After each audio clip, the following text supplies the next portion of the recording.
It's just a wonderful day today.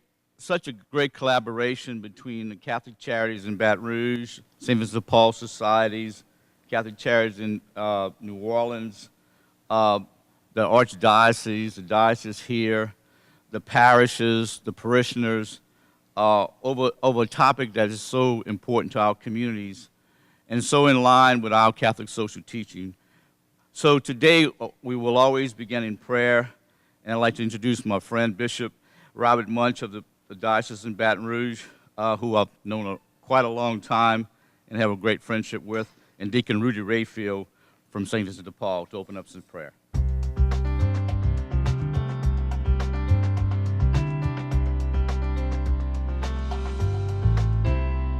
Good morning, my brothers and sisters. The Lord be with you.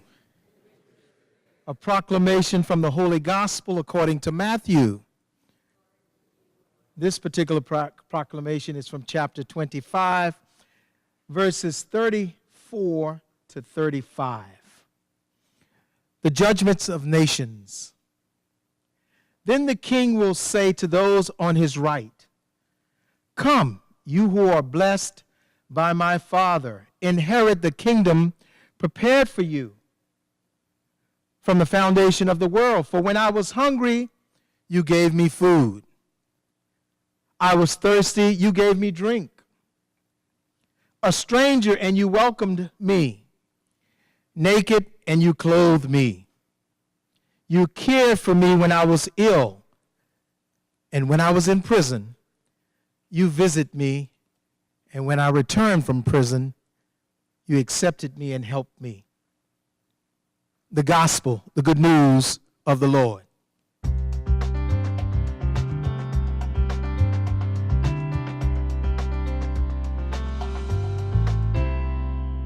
Well, good morning, everyone, and welcome. We hope you're happy to be here. We're happy to have you.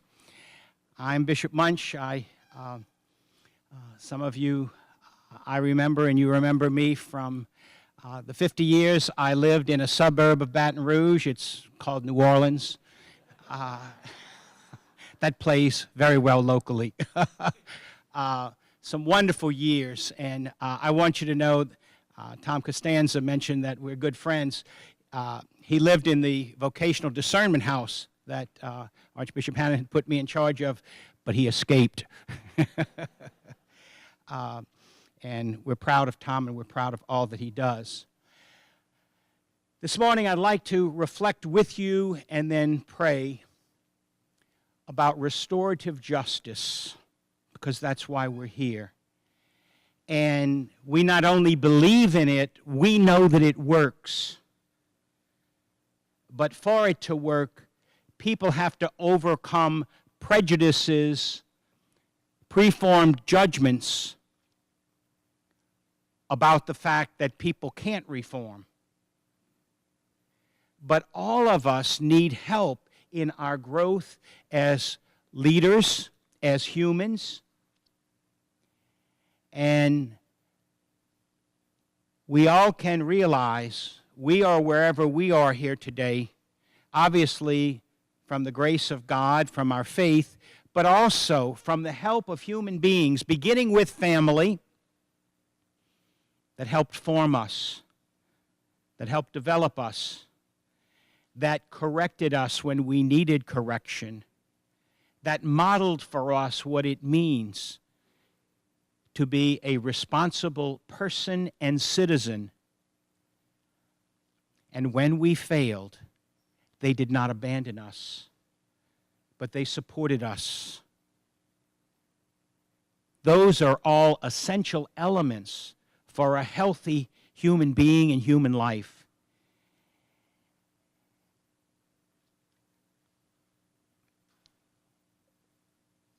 The Louisiana Conference of Catholic Bishops had a statement on rehabilitation that says, "God is a God of second chances and sometimes third or fourth chances." I will tell you that I have seen, and we are very fortunate in our local diocese to have Linda Felcher, who works with us to assist us in ministry to prisoners and released prisoners because it works. And I'm privileged to visit the 6 correctional institutions we have in the state. Angola, of course, is the largest, and it's the largest in the United States of such a house of incarceration. The latest I heard was 6,300 people there with 1,800 staff members. And I must tell you, when I first came to the Diocese of Baton Rouge and I was going to Angola, I was a little bit worried. And here's why I was worried. I heard that 85% of the people that live in Angola die there. So obviously that has a lot to do with the fact that some are there for life. And those who are housed in what is called death row. My latest recollection was it was 80 some odd, 83.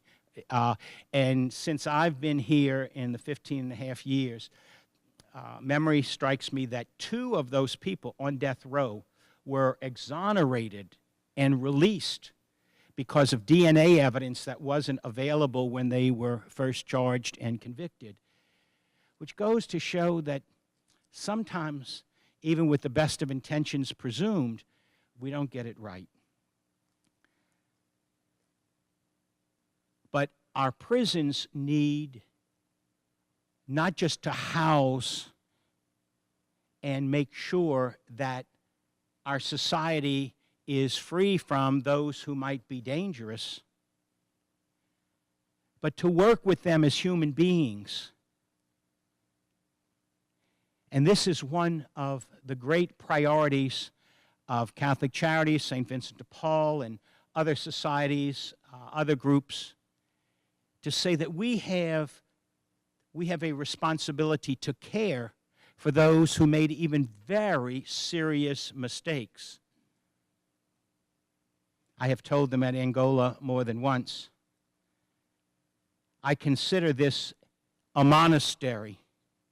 The only difference between the monastery where I studied for 6 years in preparation for the priesthood at St. Joseph's Abbey was we chose to go there. This monastery, somebody else chose you to go. But in their prayer, in their worship, it's very clear to me that once we remove them from those with whom they associate, and once we get them off of any kind of chemical dependency that they have, you would never know. You would never know that this person was incarcerated. What our responsibility is as caring humans is to support those who made a very serious mistake. We need also to support those families that were hurt by their mistakes.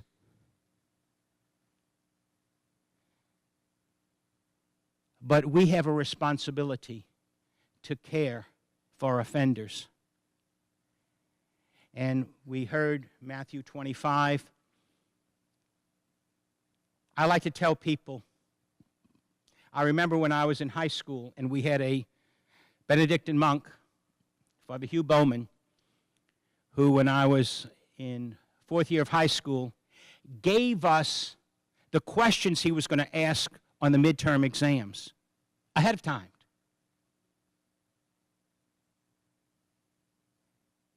And there were 4 questions. Now, some people, because we also had a system where a teacher could exempt you from exams if you had an A average, but you only found out the morning of the exam. So some of my classmates, and Father Hugh was a very easy teacher, so most of us had A's, didn't even bother. But when we went to breakfast, we found out he didn't exempt anybody. I guarantee you, none of us are exempt from Matthew 25. Because it codifies what love is. It codifies what faith practice is. It exemplifies what it means to be an extension of God's love, a personification of God's love, very tangibly and very specifically, not just theoretically. And it's graphic because, yes, and we've certainly seen in our own country and other countries more recently, people who have been victimized by terrorism, by natural forces, and all the rest of it, and our heart goes out to them. And we have been very generous in the church and beyond to try to help people in special need. So to feed the hungry and to give drink to the thirsty is pretty easy. To provide clothing for those who don't have it, shelter, that's not so difficult to understand. To visit the sick, that's pretty logical. But to visit prisoners, to care for them, well, they don't deserve it, some might say. They earned what they got. They should be punished for what they did. Over the years, as I have visited these prisons, the chaplains to these prisons, some who are lay, some who are from different denominations of Christian faith or other, have said to me, "But for the grace of God go I."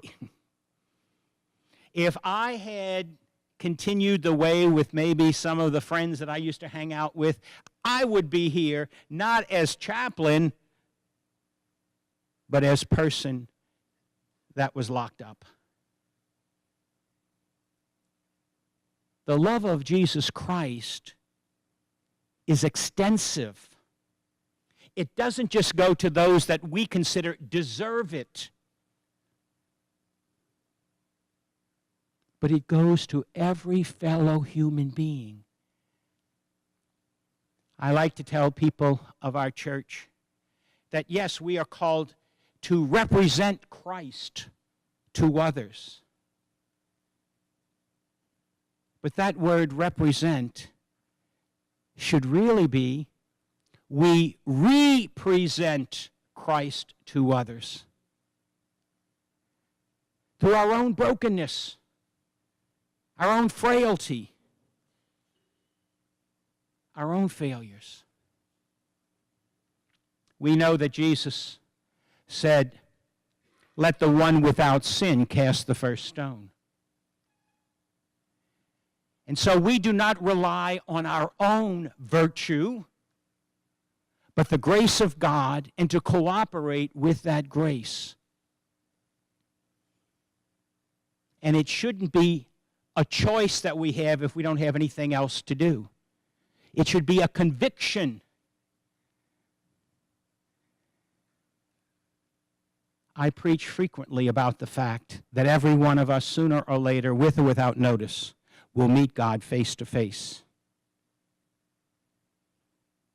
And I tell especially the parishioners at the cathedral, when that happens, do not say, "Oh God, you really are real." Do not say that. Be overwhelmed, but do not be surprised. It will be more than you could possibly anticipate. The personification of love that we call God. But God holds us accountable as we must hold ourselves accountable because He gave us free will. If He hadn't given us free will, we wouldn't be accountable. But we like free will. But we don't always use it the best way we can because we're human and we have a flawed DNA. But we have the power to make a difference. But the power doesn't do it by itself. We have to activate the power by conscious decision and by programmatic, putting into action what we want to be and what we try to be. We don't always achieve that. So therefore, we can't say, well, I try, but I fail. Keep on coming back. Don't ever give up. What all of you in this room are here for is something very, very close to the heart of Jesus Christ, to the person of Jesus Christ, to the ministry of Jesus Christ. There are a lot of good things we can do and should do. But this is one that strikes very close to the essence of Jesus' love. Because we don't get into the mind games of saying, well, they shouldn't be here in the first place and all the rest of it. We should get into the heart of where we came from and where we're headed and who motivates us. I realize I'm preaching to the choir, and thank goodness I'm not singing to the choir. But I'm seeking only to help take the motivation you already have, to affirm it, to support it, to encourage it, and to thank you for it. It's not the only thing Christ wishes us to be or to do, but it is part of the essential outreach of those of us of faith to make God present through our broken selves. And God wishes to bless us for our endeavors, sometimes successful, sometimes only partially successful. But doing the right thing is its own reward, here and hereafter. And God today wishes in a very special way to touch every one of our hearts, to strengthen our convictions and our commitments, and to realize what we are doing is not just a nice thing or a good thing. It is a necessary thing. And I believe those of you who are here present are present because God has called you in a special way to minister in this way, in His name and in His person. And to see it as not merely a responsibility or an obligation or a burden, but a joy and a privilege. Not everyone will understand us. Not everyone will understand our motivation. Not everyone will agree with what we are seeking to do and why we're seeking to do it. If we're waiting for everyone to be on the same page, it'll never get there. Our responsibility is to bring others with us to respond to this urgency, to do it the best way we can, individually and collectively, working with one another, not trying to be a one-person savior. We're not that. But to work as part of a mosaic of cooperation, each doing our part to make a beautiful picture whose face is Jesus Christ. And so we pray.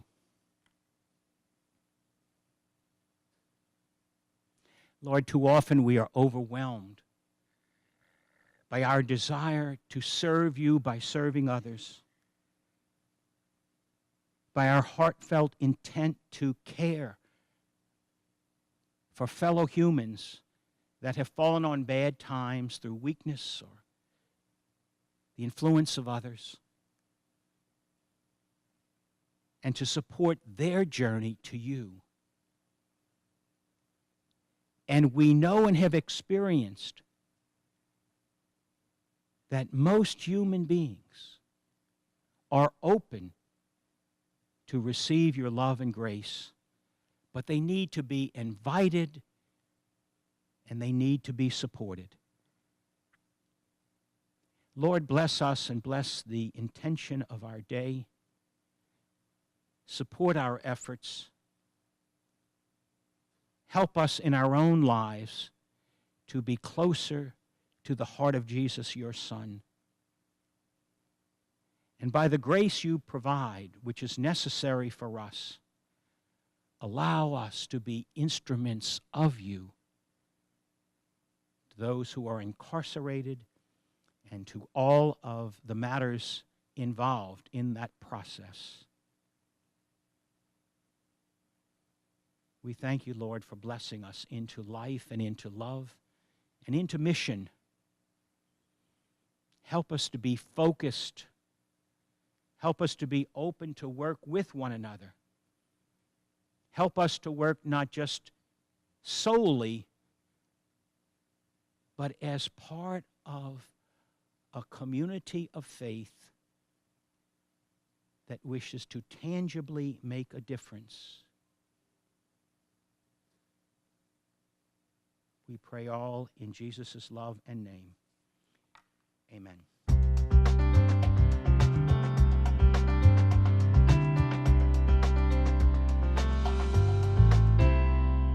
I just find it challenging to come up after Bishop Munch and that very, very powerful message that we heard. And, you know, to build on what Bishop Munch said and using his words, truly is a mosaic of cooperation. And we're all called to be a part of that mosaic. And I know today we have participants from across the state. I love the way Bishop Munch talked about New Orleans being a suburb of Baton Rouge. But I actually wore my St. Vincent de Paul New Orleans shirt today to honor all those in New Orleans, our Vincentian family there, Catholic Charities, and everyone throughout the New Orleans area that have worked so hard in the areas that the bishop really touched upon. It is just uplifting to see how faith can move hearts and minds, and I think that's what today is all about. From a layperson's perspective, we have a wonderful gathering of faithful citizens. This annual event will give us, as servant leaders, the reason to look at ways in which we can affect the lives of all humanity. The bishop's message is we are all human beings. He talked about Matthew 25, for I was hungry and you gave me food. I want to just build on that by saying, and I think it fits what we're here today and what it's all about, for we should all be hungry and thirsty for God's mercy. And we need to have an open heart and to put our faith into action for those who need God's mercy. And we never want to forget that the areas of respecting life, human trafficking, immigration, forming and voting your conscience, and criminal justice reform should be all a part of our thirst for bringing mercy and God's love into the world. Our mission today is to always keep in mind a vision of justice. There's so many components of what a vision of justice is. It's a judicial system of fairness and mercy. It's restorative justice, civic justice through rehabilitation. It's justice reinvestment, advocacy for public dollars to be spent in areas that help people, just like the bishop said, reaching out and sharing God's love. It's social justice, and it's economic justice. Our goal today of this symposium is in your packet. It's on this sheet right here. clearly says to assemble Louisiana faith groups in order to educate citizens about critical social justice issues, to develop a statewide intergenerational network of servant leaders, become a voice and witness for merciful public policies. The bishop's words were very powerful, and I think that in closing today and welcoming everyone here, I think we live in a world today that complicates things. If you think about it, if you ask any of us, if I took this microphone down in the room, would anybody like me to do that and just put it in and ask for a comment? I don't see anybody raising their hands, but in all honesty, if I ask anyone in this room, do we live in a complicated world, you would say yes. And we have complicated problems and issues.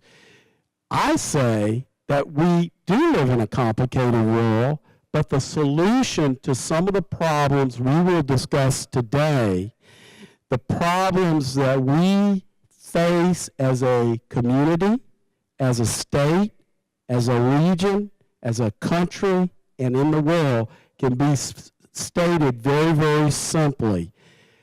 On Holy Thursday, Christ told us to simply love one another. Think a moment. What problem does God's love not solve? If we would simply love one another without making distinction in all those human beings that call this planet home, what problems would not be solved? So I am excited to be here with you today, excited to be with our Catholic Charities family, our Vincentian family, and all of you from other faith groups and other schools and civic organizations to come together to be that mosaic that Bishop Munch has inspired us to do today, and to make the world a better place by sharing God's love. Let's go out and love one another.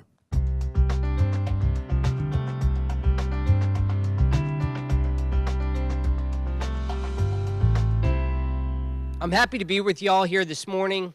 This has been an event that's been going on for at least a couple of years and held mostly within the bounds of the Archdiocese of New Orleans. Ronnie Moore and I know Deacon Rudy have been critical in putting this event together, and they've done a phenomenal job each and every year. It's nice that we're home right now.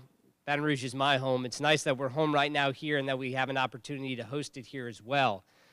Before I begin, I was looking over the agenda that you have before you, and I noticed the quote at the very bottom, and it's attributed to Ronnie Moore himself. It says, "Divide us not between the politics of the left and right, but unite us in the truth of right and wrong." If those words could only echo through the halls of every major political chamber in the United States, not least of which Washington, D.C. today, where would we be? And I say that because in a unique position, I stand being involved in both the direct cross-section between faith and politics. I do have the great privilege of representing what's called the Louisiana Conference of Catholic Bishops, which is made up of all the bishops in the state, all the 7 ordinaries, and then the 1 auxiliary in New Orleans as well. And so my job is basically to be the political arm of the Catholic Church in the state of Louisiana. The bishops want to make sure we don't use that really dirty term, which is lobbyist. So instead, we use the pastoral term, which is advocate. Has a nice little spring to it instead, I suppose. But I'm here today to share with you what took place last year and where we go from there. Because as compared to speaking at this conference over the last 2 years and talking about hopes and the future and what might be, something actually did happen. Something actually happened in Louisiana. That's amazing in and of itself. And it was positive. So keep adding the accomplishments to the list there. And I really want to share that with you and talk about some of the details of it and then the great hope that we still have as we move forward. Before we do that, I just wanted to ask a couple of questions today as we begin. Try to get us a little bit more actively involved with our minds and bodies. So if you would just entertain me for a second. Raise your hand if you woke up this morning. Awesome. Great. Raise your hand if you actually feel alive this morning. Good. That's not everybody who raised their hand for the first one, but we're doing okay. Raise your hand if somewhere along the way this morning between the time you woke up and you arrived here, you had a recollection that you are flawed. And so isn't that in some ways the heart of all of this? That we in our human nature are indeed flawed. We are not perfect. I think there's something incredibly freeing about that. Just the simple recognition of the reality of who we are and how we were created as human beings. So if you would, say this with me, please. I'll say it, and if you could repeat it. I am flawed, but I am still loved. I am flawed, but I am still loved. All right, now let's change it around for a minute and say with me, I am flawed, and I am loved because of it. I am flawed, and I am loved because of it. When you make that change in dynamic, that is exactly, in my opinion, the essence and the heart of the way in which our Lord and Savior loves us. Not because we have something that we've earned from God. That beautiful love that's shared with us, that agapic love, it is undeserved. It is something that we can't necessarily achieve, but yet despite of it, we are loved. We are loved exactly because we are flawed, and that is how God created us. The love fills the gaps. The love makes us whole. So the beautiful sentiment that Michael shared with us, the beautiful and profound sentiments that the bishop shared with us, that's all true and can be said in so many different ways. But my approach, and this is an issue that I'm particularly passionate about, criminal justice reform, rehabilitation, restorative justice, my approach is always to recognize we are flawed in our nature. And if that's the case, then we can't just simply reject a particular group of people or a class of citizens because of whatever it is that they might have participated in. I think this is on now. All right, that's good. I think we also need to remind ourselves, too, that it doesn't take a whole lot for human beings to dehumanize other human beings. There are great examples, unfortunately, there are great examples that have existed throughout our history. Nazi Germany. Hitler commands his troops to go out and exterminate classes of people. Go get the Jews, go get the gays, go get even the Catholics, go get the mentally handicapped, wipe them out, they are less than, they don't deserve to exist. There are other titles that are sometimes attached. You think of the Rwandan genocide, the brutality of it, the simplicity even of the brutality itself. Simple terms were spread across the airwaves. Kill the cockroaches. Cut down the tall trees. Simple ways to dehumanize. And brothers and sisters, I've got to share with you, my fear is that the title of incarcerated and formerly incarcerated can be used as a way to dehumanize our brothers and sisters all throughout society. And it's our job then to lift those brothers and sisters of ours up, just as flawed and just as loved as we all are, to make sure that they know that they possess the dignity that God gave not only to us, but to everybody, despite whether we have a rap sheet, a conviction, an accusation, or a time spent in prison. It's our job to do that.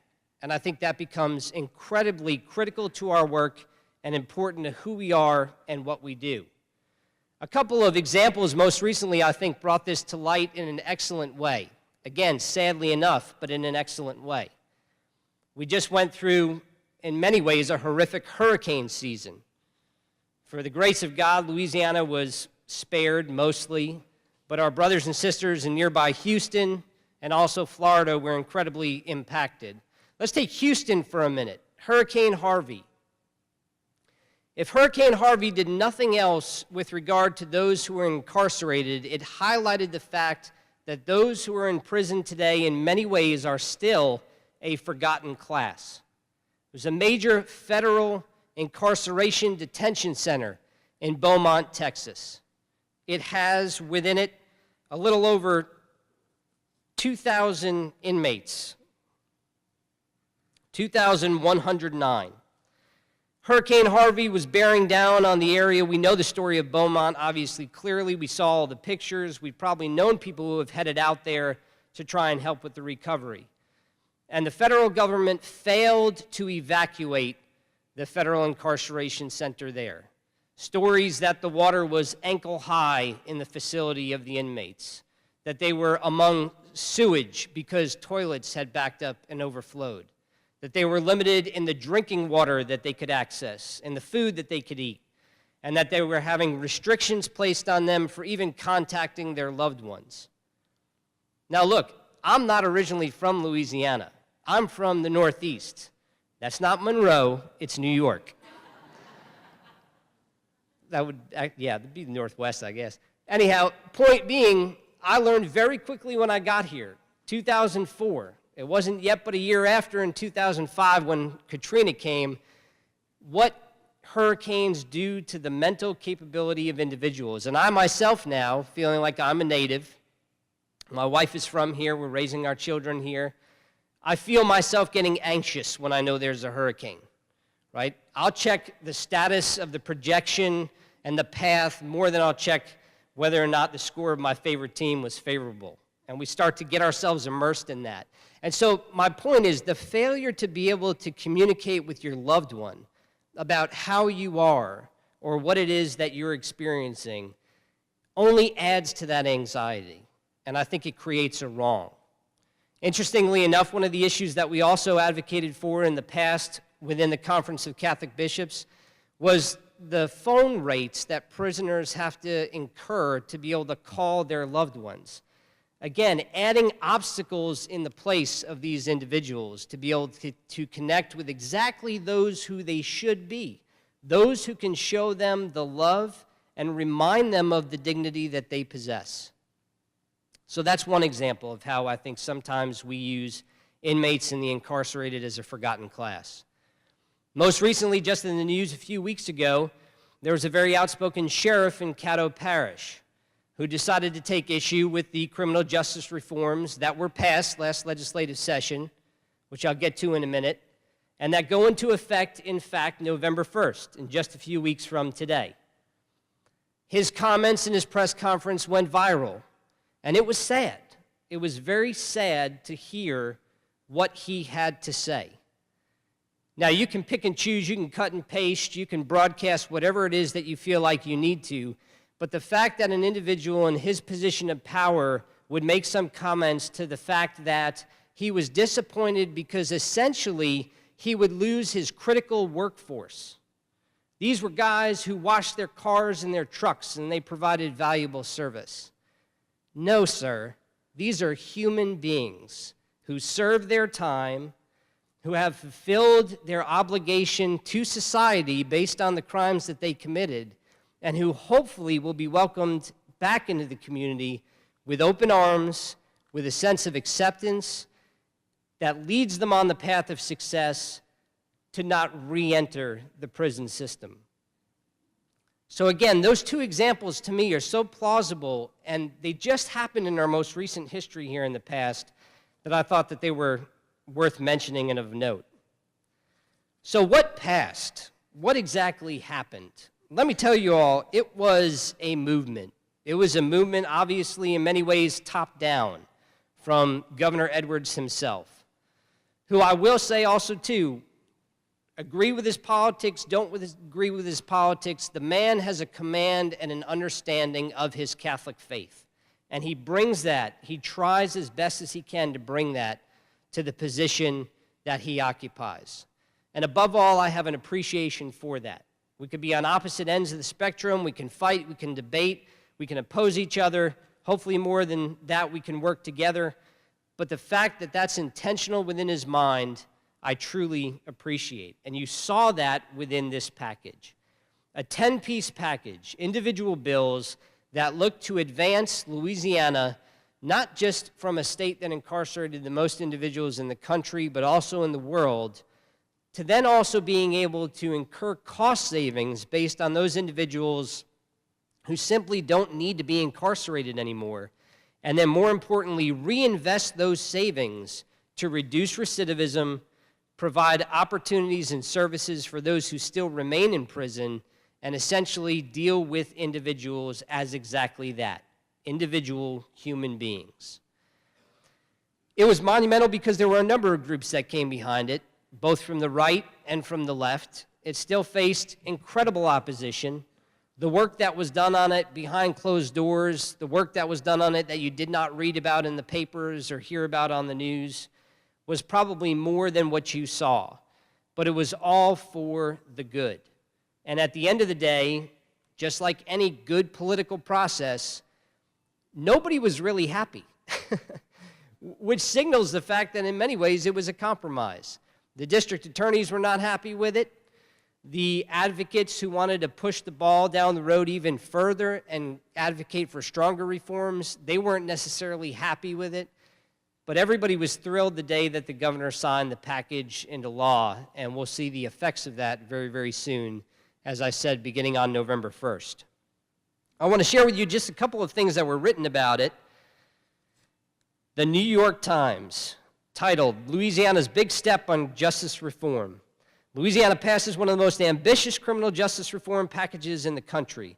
It would have been remarkable coming from any state. It's historic coming from Louisiana." Those Yankees have such a great view of us, don't they? "The state, one of the poorest in the country, has long held the dubious distinction of locking up the most people per capita in America. Its incarceration rate is nearly double the national average, and yet 1 in 3 released inmates returns to prison within 3 years. The reforms are projected to cut the prison population by 10%, and keeping it down would save Louisiana more than $250 million over the next decade." And let me share with you here, one of my biggest frustrations in the role that I have is that because of all the dire fiscal crises that our state continues to go through year after year after year, now facing an over $1 billion budget deficit that will begin in 2018, that has all served as, in some ways, a necessary distraction, but a distraction nonetheless to policy, to good policy changes that could be taking place.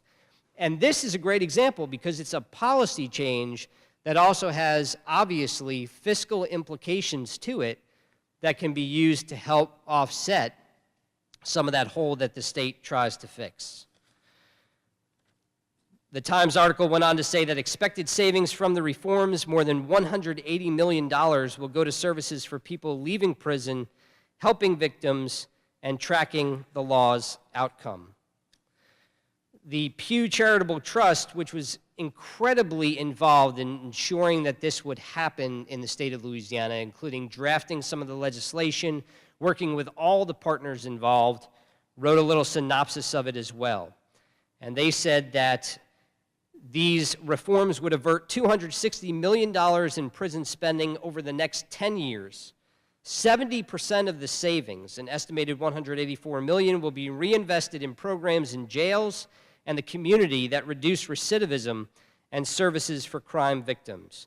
The package includes reduction in probation and prison terms for drug, property, and other nonviolent crimes, elimination of mandatory minimum prison terms, expansion of opportunities for release from prison, including for some of Louisiana's longest-serving inmates, restrictions on criminal justice fines and fees, and debt forgiveness for those who make consistent payments, and improvements related to victim notification and output. I would highly encourage you all, too, if you run just a quick Google search and you type in nothing more than 3 words, Louisiana Reinvestment Package. Type that into Google, Louisiana Reinvestment Package.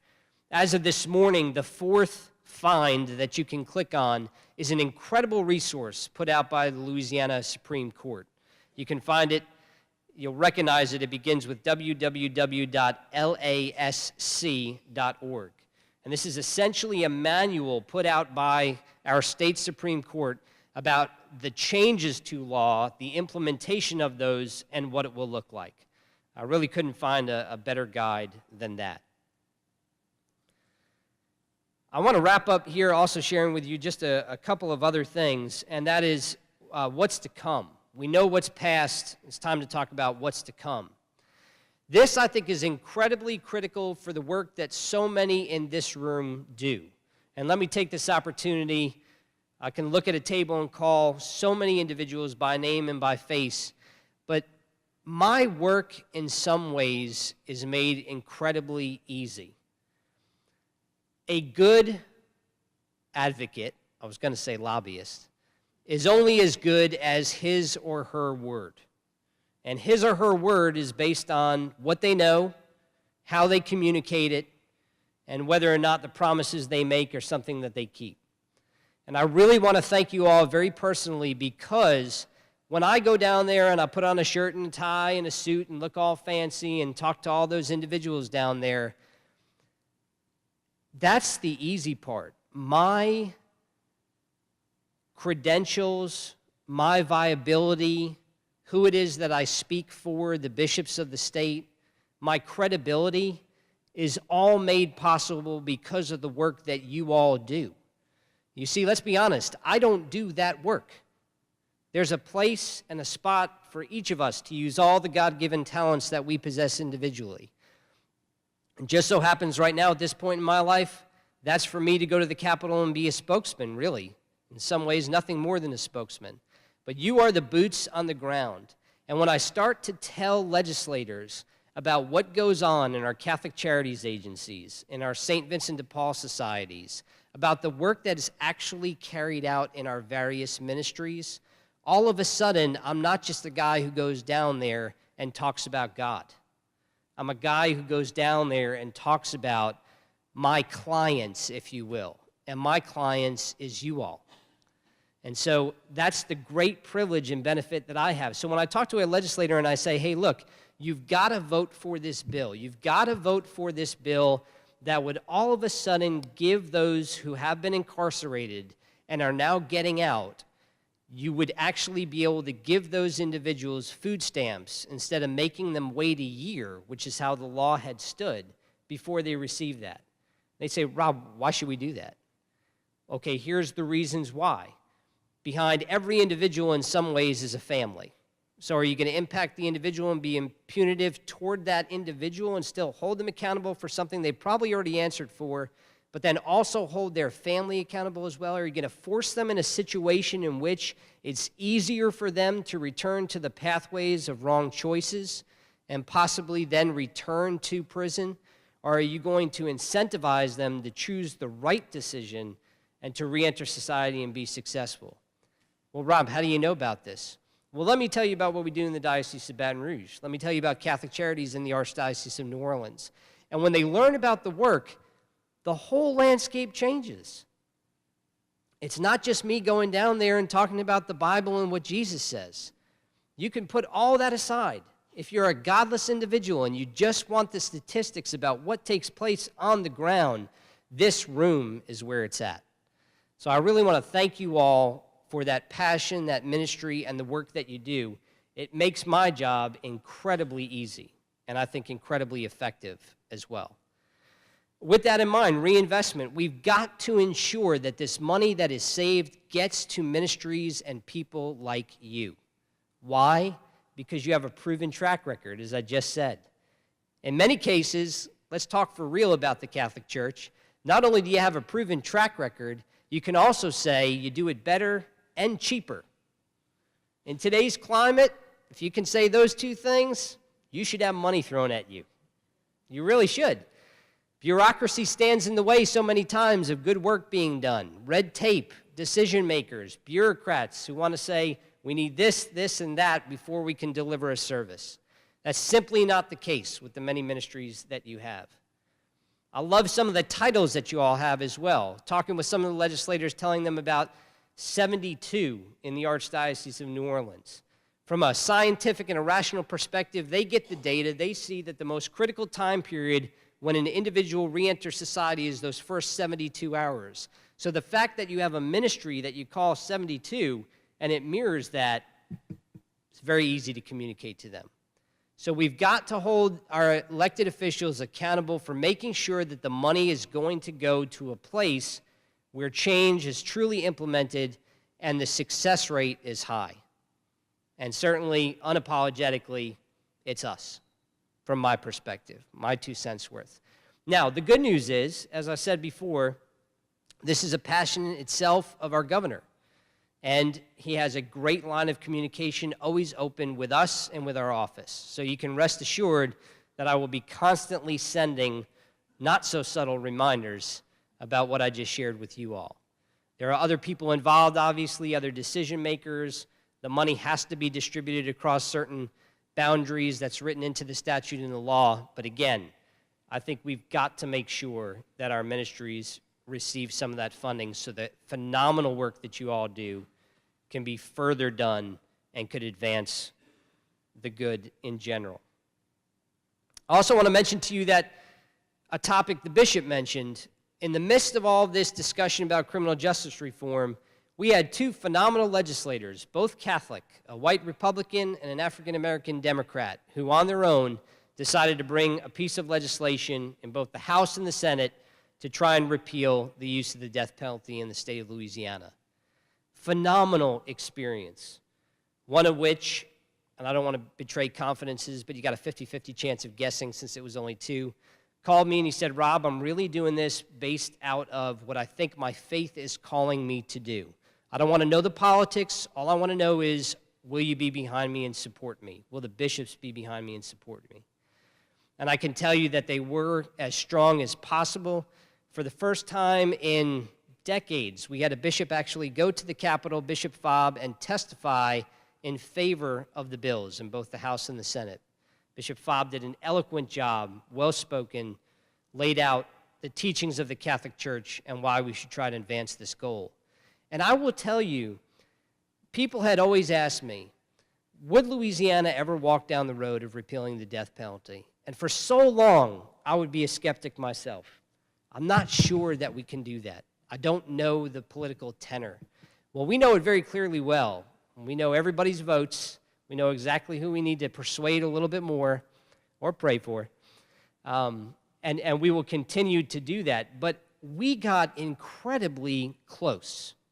And I want to share that with you because that's not something that's publicized or printed. It doesn't necessarily need to be. But in this audience, I want to share with you, we were incredibly close.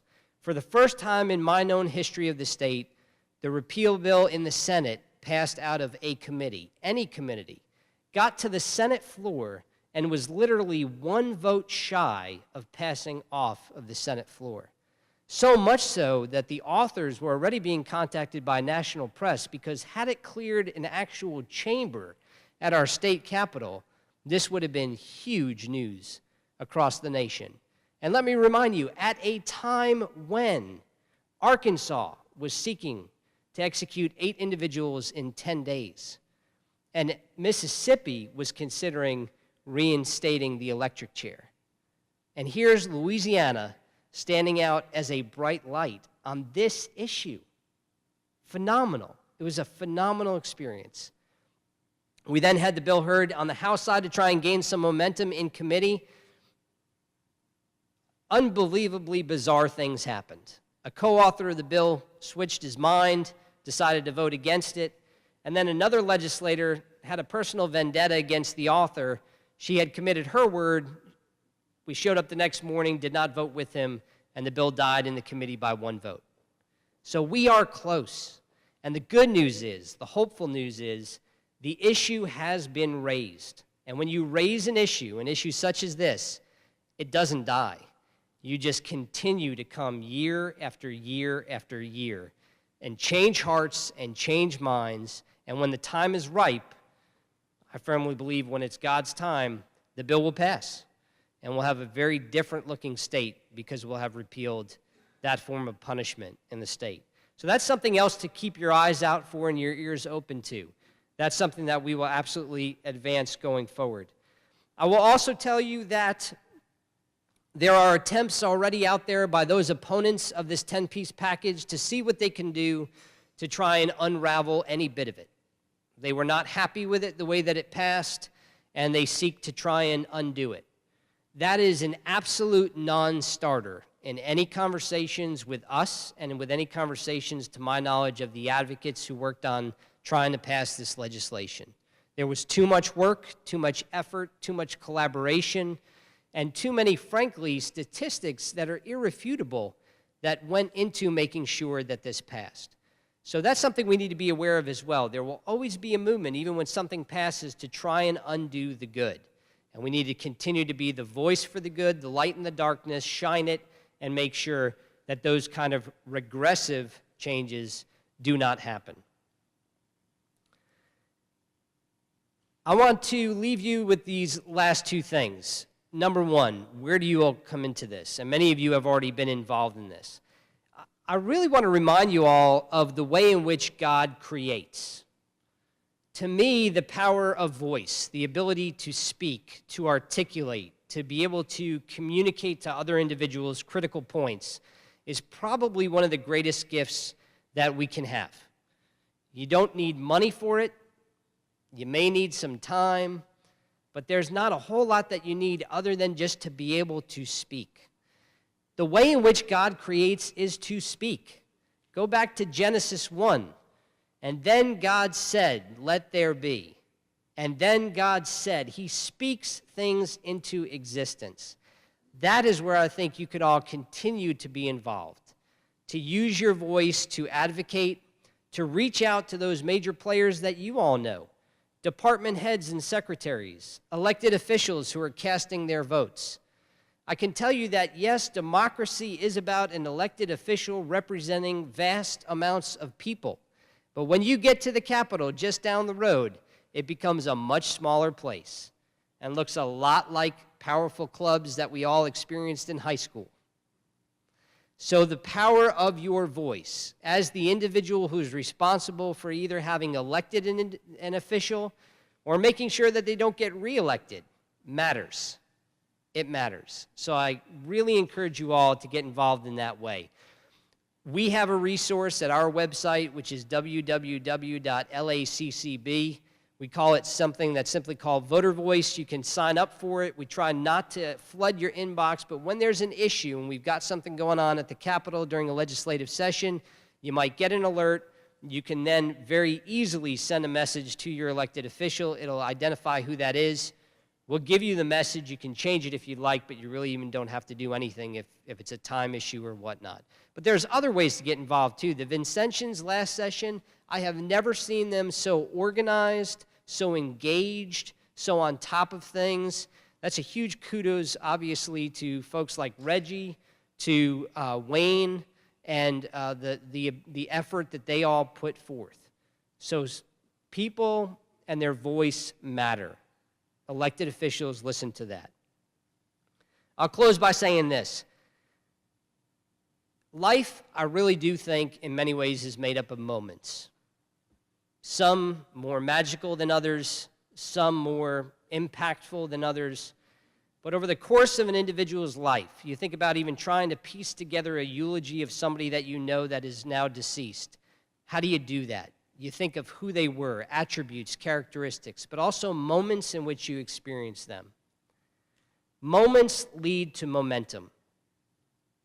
And when moments lead to momentum, and the momentum builds, and it's all for the greater glory of God, for building the kingdom here on earth, for making sure that the good is done, then the moment with the momentum leads to monumental success.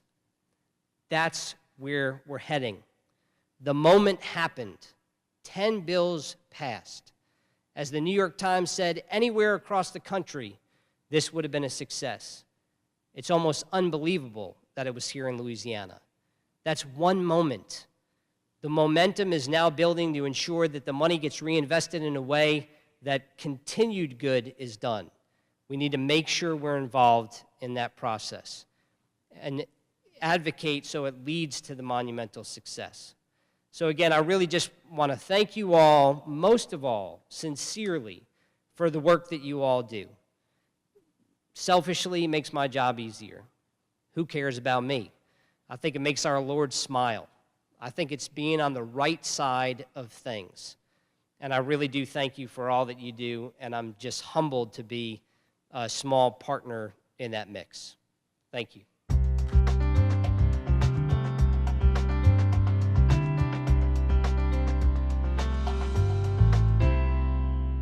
Okay, so I'm here to talk about a couple of initiatives that we have going on, and some you may have heard about, some you may not have heard about. The first one I think that's on a lot of folks' minds and in the news recently is the Justice Reinvestment Initiative, the task force that met for an entire year. A package of legislation was passed that resulted in changes to the law, how much time nonviolent, non-sex offenders serve in prison, who's eligible for parole, and a host of other things that cause us to have to basically recalculate the time of everybody that we have incarcerated, which is about 34,500 people. So I know there's been a whole lot of requests we've had for, well, who's coming back to us and what are their names and what is that going to look like for us? Well, we're still trying to figure that out ourselves because we've got to recalculate time on thousands of people. It results in about an average of 2 months early. So if there's a concern in the community about folks that are, would have served a life sentence, for example, getting out tomorrow, that's not the case. There may be some juvenile lifers that come up for parole, but by and large, the people that are going to be affected in the November and December releases are people who would have gotten out 2 to 3 months later anyway. My staff, I have transition specialists, case managers in 40 local jails. We have 18,000 people serving time in local jails because the state has not only not built new prisons in the past 20 years, but has closed 4 in the last 10 years because of budget cuts. So we have 40 jails where we have a person to help us figure out who these folks are and get them as ready as we can to discharge. We're doing an abbreviated, what we call pre-release or discharge preparation program. We're making efforts to make sure they have residence plans, employment plans, and that information is being filtered to the probation and parole district. So the probation and parole district in your area not only has the latest list of who's coming back to them, but also what we've done to prepare them before they get out.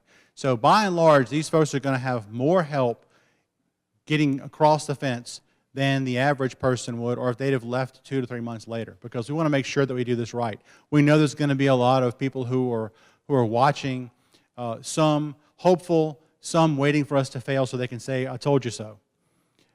So we want to make sure that we have done our due diligence as a department, and I believe that you as a community should help us so that we can all work together to make this happen. As the Secretary has said on numerous occasions, the people of Louisiana are no worse than people in any other state in the nation, yet we have the highest incarceration rate, and crime is no lower than anywhere else. So when we say that we're doing a good job because we're locking people up, the outcomes, that's an output, right? We're putting people in jail. The outcome, lower crime rate, is not a result. Okay, so we're trying to rethink this. And this is not a DOC thing. This is a everyone in Louisiana thing. And we can't all get on different sides of this and try and fight this out and be successful. If we continue to do what we've always done, we're going to get what we always got, which is a bloated criminal justice system that has too high a volume for the funding that it has now, and so is inefficient in how it operates. We have for the first time an opportunity to reinvest a substantial portion of those funds that we do save. 70% of those funds will be going back into reinvestment priorities. Part of that will be internal to our department to help us increase reentry programming, probation and parole staff to lower caseloads. Our average officer on the street right now has a caseload of about 160 people. There's no way they can do true case management or make a meaningful impact in that person's life when they're dealing with 160 at one time. So we want to get that number down so that they can do more than have a contact with a person that's about equivalent to the officer that gave you a speeding ticket last month in the amount of time they spent with you. Okay? We also want to be able to increase the capacity of the communities. If there's a way that we can reinvest in our communities to fill gaps, we know that transportation and housing are huge gaps for our folks coming back. Employment, while we're making inroads, and there's a lot of employers now who are willing to open up their doors and give people chances, we still have a lot of work to do when it comes to recruiting employers to hire people. And we need to do a lot more with training and education in our system. When it comes to technical college system, for example, and higher education has faced cuts so that every year more and more of the portion of tuition is borne by the student. Well, when you're incarcerated, you don't have any money to pay the tuition. So at some point, the technical colleges and the colleges are saying we can't afford to provide anymore because we're now losing 70% of the tuition and fees that would pay for this program because the person can't afford to pay them. So how do we restore that? I mean, in the last 10 years, we've gone from 4,000 people that were students in vocational programs to about 400. So how do we fix that problem? How do we bring that program back? How do we get these folks ready to come out? Because if they come out uneducated, with untreated substance use issues, untreated mental health issues, and I'm not saying we're not treating them while they're inside, but they have to have something to get them across the fence, right, in the community. We're gonna get what we always got. They're going back to the same conditions that they came to prison under, no different. So, thinking out what that's gonna look like is important. As the Secretary has said, and as our numbers show, our releases in November that are going to be more over and above what we normally do is equivalent to about 1 month of our normal releases. We release 15,000 to 17,000 people annually. That works out to about 1,500 a month. That's about how many we're going to have releasing across the state.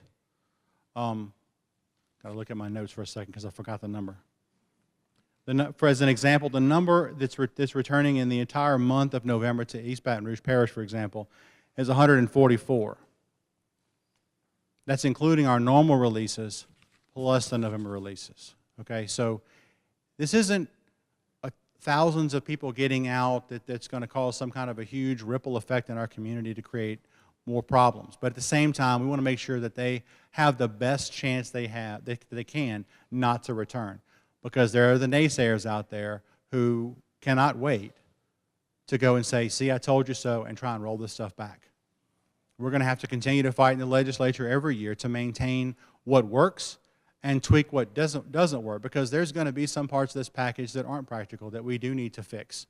As we go forward, we'll find those out. There's unintended consequences a lot of times to legislation out there, and we want to make sure that we're thoughtful in how we put that out. So that's the Justice Reinvestment Task Force and the package of legislation out there.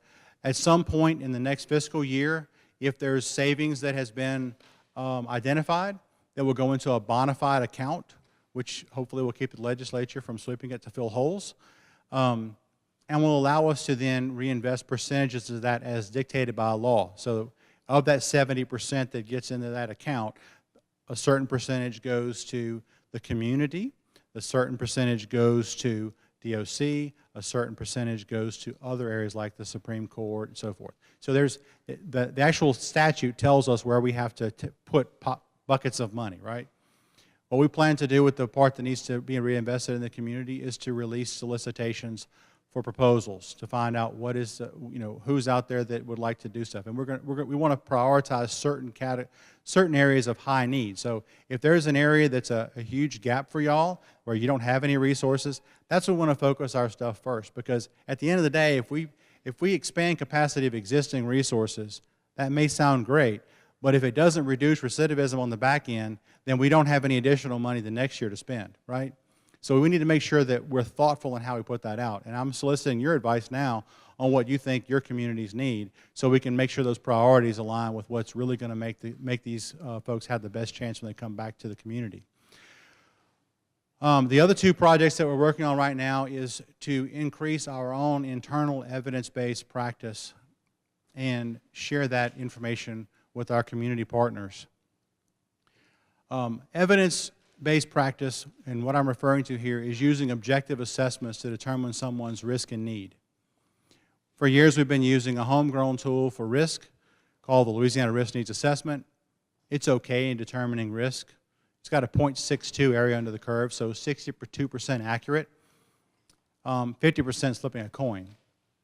Our new tool is 78% accurate. So we've increased accuracy. Now, what does that mean? What is risk? Risk is not what you did. Risk is how likely are you once you get out to return to prison. So you can have a high-risk first offense drug addict who's addicted to cocaine or meth or whatever. You can have a low-risk murderer. Okay? How likely are you to go back when you get out? Need, what are those needs that would actually reduce or mitigate the risk? There are some needs that folks have that don't necessarily mitigate the risk in and of themselves, because you're not going to be any more or less likely to go back to prison if this need isn't met, like the need for a college degree, for example. That sounds great, but in and of itself, it doesn't have a huge impact on that. Education in general does, dramatically, but there, as you get further along in that education, you end up with diminishing returns. So we want to be able to first identify risks and needs and build real case plans. Right now, we don't have comprehensive case plans within our own system because we have so many in local jails. When you're working with over 100 local jails and no DOC staff in those jails to help build case plans or do case management, it's impractical to even go down that road. But we're trying it now with the federal grant that we've got, so we're putting this into a web-based application that will allow us to access it from any jail, anywhere. That same information can be shared with authorized community partners by being able to access a person with the proper releases of information so they can get that information and help them when they get out. It can be shared with probation and parole. Probation and parole can then share those that failed to stay out on supervision. Well, what was the root cause of their failure? Right now, they do a case closure narrative, and it goes into a file and it goes into close, and we open up a new file over here with them in the prison system. And we know that there were issues that happened, but we don't know what was the underlying cause. Was it a death in the family that caused them to go and use again? Was it some other precipitating factor that we need to be dealing with? It's that information that's critical to the long-term success of developing care plans. And for you guys who are out there who are interested in being a part of a person's success in returning to the community, it's critical for you to know, well, what is the big plan? Where are we going? What has this person done? And what have they still yet to do? And is there a timetable for that to be accomplished? I mean, when a person goes to court, for example, right now, they get sentenced to probation. You're going to get about 15 special conditions, all at one time. Now, you just got sentenced.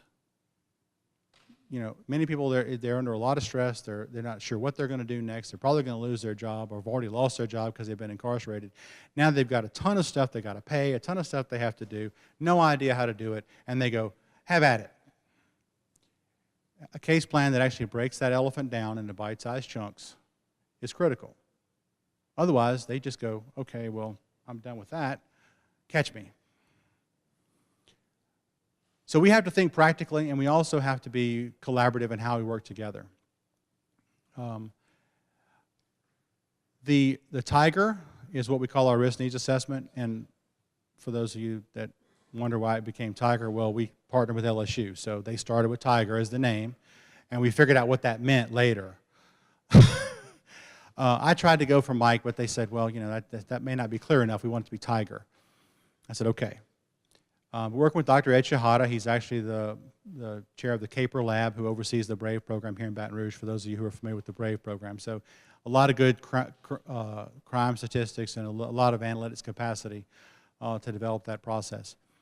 We hope to have an automated prototype available at the end of this calendar year. The risk portion has been completed, field tested in a manualized form, and automated into the web-based tool.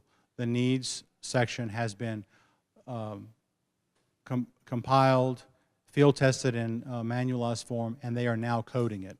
We have what we call a prescription bundle, which is basically, okay, well, you got the risk and needs, now what do we do with that information? Because I'm just a plain guy, and telling me this person has a high level of entitlement doesn't tell me anything about what that person needs for me to help them, right? So translating that into action items for us to fool with and prioritizing those action items is the next step in that process. The output reports, which would then be the case plan, would then operationalize, giving you an idea. This is the person's risk, this is their need, this is what we need to do. which can then be customized with the person so they can have some play into it. Because I don't think we're ever going to be successful going, you know what, you need all this stuff right here, go do all that. I wouldn't buy into that. I'd be like, well, no, really, I need probably about 80% of that, and I really need this instead, and you don't even have that on your list. So I'm going to focus on this.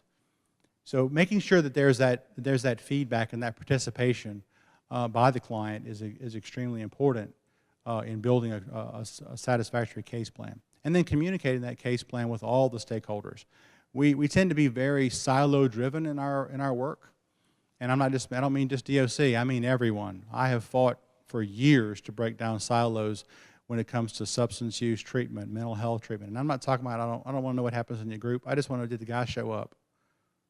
Are they medication compliant? Is there something that we as DOC need to help with accountability on? Are they showing up to appointments? If not, we're going to end up putting them in jail. Please let us know how to help you, right? It's those kind of silos that we get ourselves caught up in, trying to help protect the client and keep their confidentiality, that actually ends up doing them more harm than good. So where possible, how can we work at breaking down those silos? How can we work at information sharing agreements? How can we work at best practice how-tos? We developed an MOU with all the human service districts in the state, developed a healthcare discharge plan to let the human service districts know who they're getting, what their needs are, what medications they're being released with, and then notify probation and parole, hey, they're coming out, and this is the information we just sent to the human service district, and the human service district knows to contact you if there's a problem with them showing up for their first visit. Sounds pretty basic, right? We haven't had that in 50 years of working together. So there's a lot of silos out there to break down. So as you're putting together your thoughts on how this should work in your communities, these are some of the things we have to work on. The other part of the Louisiana Prisoner and Reentry Initiative is taking that case plan and what I've just talked about and operationalizing it in the community. We're working with a technical assistance provider, Dennis Schrantz, who was the former Deputy Commissioner of Corrections in Michigan, helped reduce recidivism there by 50%, close half their prisons, and he did most of that by mobilizing the community to help with folks who are coming back. There's a plan that we're putting in 5 parishes in this state. Those 5 parishes comprise 40% of our population. Shreveport, Caddo, East Baton Rouge, St. Tammany, Orleans, and Jefferson. We plan on bringing back small cohorts in staged increments. We're still discharging them. It's not like we're going to stop discharging people, but of the ones who are coming back to you, we're going to pick a cohort of high-risk, high-need people, 20 at a time, with a match comparison group to get business as usual. We want to do our best efforts, both from the community side and from the prison side, to prepare this person. And we want to measure the benefits over time and be able to show that we can reduce recidivism and increase successful outcomes for folks who are returning to the community, and show how much it costs to do it. Because I dare say that those costs are going to be less than what we're doing right now, which is a really good reinvestment protocol, right? We shift the money over to sustain that and scale it up.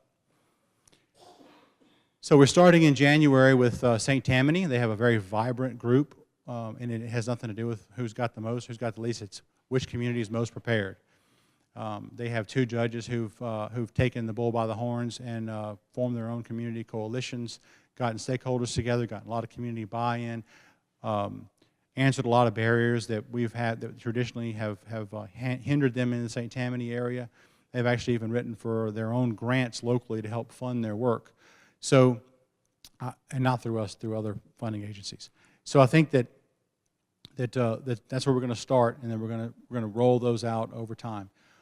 So there'll be 20 males in each of those 5 parishes coming out over the 6 months from January until July of 2018. We wanted to delay our cohort releases.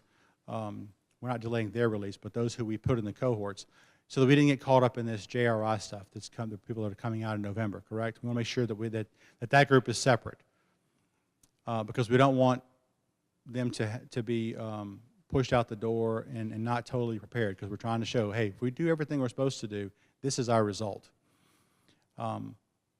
So if you're interested in being a part of making sure these folks have the best chance they have and have the greatest success rate, then let us know and help us out. Connect with your local probation and parole district.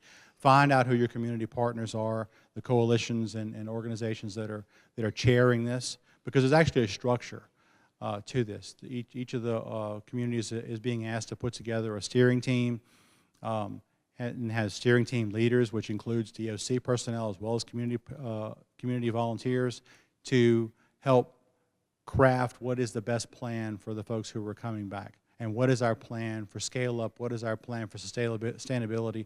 What is our plan to capture our data and cost involved in this? It's very important that if you haven't heard about this, you get more information. Just see me after this. I'll be happy to give you my card, send you some information, connect you with Dennis, who has a wealth of information, and we'll be happy to talk to you at length about this. For those of you that have met Dennis, you know that he's as long-winded as I am, so please let me know if I've overstayed my welcome, because I'll keep talking. So anyway, I just wanted y'all to know about those 3 projects in particular, because they represent for us in DOC a sea change in how we do business. Okay, they represent an opportunity for us to really break down the silos, both internal to our organization as well as external, in who we partner with and how much information that we are able to share and how much we're able to partner. But we cannot do it without your help. We cannot do it without your involvement. And I think that together we can be successful in reducing incarceration and reincarceration. Just one final little stat fact. I know that stats tend to bore people. Half of our intake every year, half of the 17,000 or so that we bring into the prison system, failed on community supervision. They were on probation or parole, and they ended up revoked. And for those of you that think that they did that because they failed to pay 1 month of supervision fees, we have a performance grid. For each violation, there are specific reactions the officer can take. They're graduated. So if a person gets to the level of revocation, they either have had a series of minor infractions that have led up to that point, or they've had a serious new felony offense and conviction at this point. Okay? We've done a lot of work to try and reduce the capricious nature and arbitrary nature of how we do business and who goes back to prison.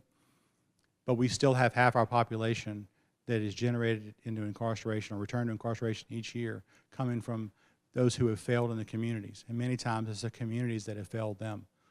They weren't allowed to work with any employers. They weren't allowed to live anywhere. They weren't allowed to be a part of any church congregations. They had no positive pro-social role models willing to say, hey, look, let me help you out.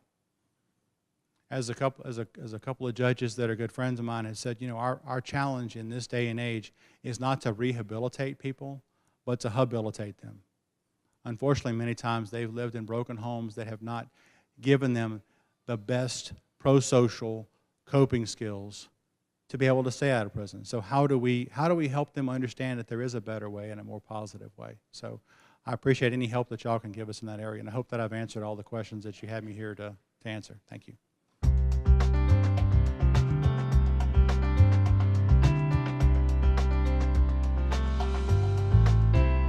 I'm going to stand in front of you guys today first giving all glory and honor to God, because I know that's why I have been able to do the things that I have been able to do. I met some of you earlier with the students, but I'll just give a quick recap of who I am. My name is Sarita Stein Martin, as he mentioned. I am a formerly incarcerated woman. I went to prison at 19 and I was released at 29. So I served 9 years and 2 months in prison. I went through a lot of changes before and during incarceration. At 14, I was diagnosed with PTSD. I was sexually assaulted at 16, and it turned me into an angry individual. So I didn't really, I guess, kind of take into consideration others when I made some of the choices that I made. It sent me in a direction where I chose the wrong relationships to be in, whether they were personal or friendships, and that ultimately led to me being incarcerated at the age of 19. I always talk about how I don't come from the normal socioeconomic background that people associate with people that are incarcerated. When I went to prison, my mom was a judge, and my dad was a supervisor at Marathon Petroleum oil refinery in Garyville. So at 15, I was driving a Benz. Materialistically wise, I looked like I had it all together. I was in school. I had a full scholarship to Xavier University in physics and engineering. and I also was in the military.